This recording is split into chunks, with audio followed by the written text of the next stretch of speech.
So, another agile example, number 3, I think. So this is Maria. She is the boss and the leader of a call center.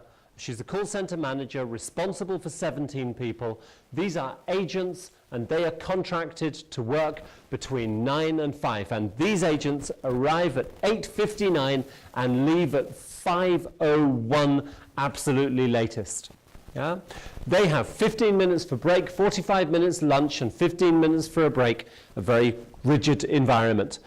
The problem, extremely low morale, no team spirit, no time for leadership for Maria, that's her job, very high fluctuation rates, a lot of people going very often, skill development not possible at all within this kind of environment because everybody has to be on the phone all of the time.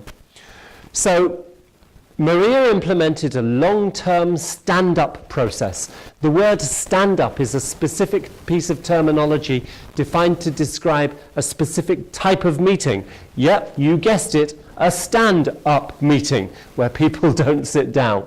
What she wanted to do with these stand-ups is start bringing in the topics of appraisals, speaking about some of the hot topics that were going on, and starting getting a handle for development of the people that she was working with. Because she's been given a leadership role, and she can't lead an environment where she can't speak to people because they're always on the phone.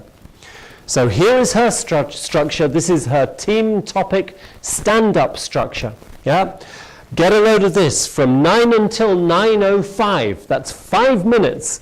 She's going to meet Team 1. From 9:10 until 9:15, she's going to meet Team 2. And from 9:20 until 9:25, she's going to meet Team 3. She's going to meet each team 3 times a day. Yeah? So 3 stand-up meetings per day at fixed times. Okay? So the first week, she gets the group used to this structure, just the structure itself, which means she speaks about favorite food on day 1, favorite films on day 2, favorite books, favorite apps, and favorite bars and places to go and drink and have fun on Friday. So week number 1 is about getting to know the system itself. But week number 2, it starts getting serious. So on Monday, can inbound call people do outbound calls? A very big topic. I don't know how many weeks this took in total, but certainly when I left the show, it was still going on at week 5. Always on Mondays, the topic of inbound versus outbound skills. Topic number 2, flexi time. Big topic for these guys. People wanted to start understanding whether it would be possible to work from home, and a big way of creating the environment that may make that possible. The new call script on Wednesdays, a lot of contentious topics within there, and change requests. Advancement, the call guys are wanting, can we get different jobs? How can we grow? How can we move in this organization? Motivation and team building topics on Friday. So the topics start coming in day by day. Some of them are longer, some of them are shorter.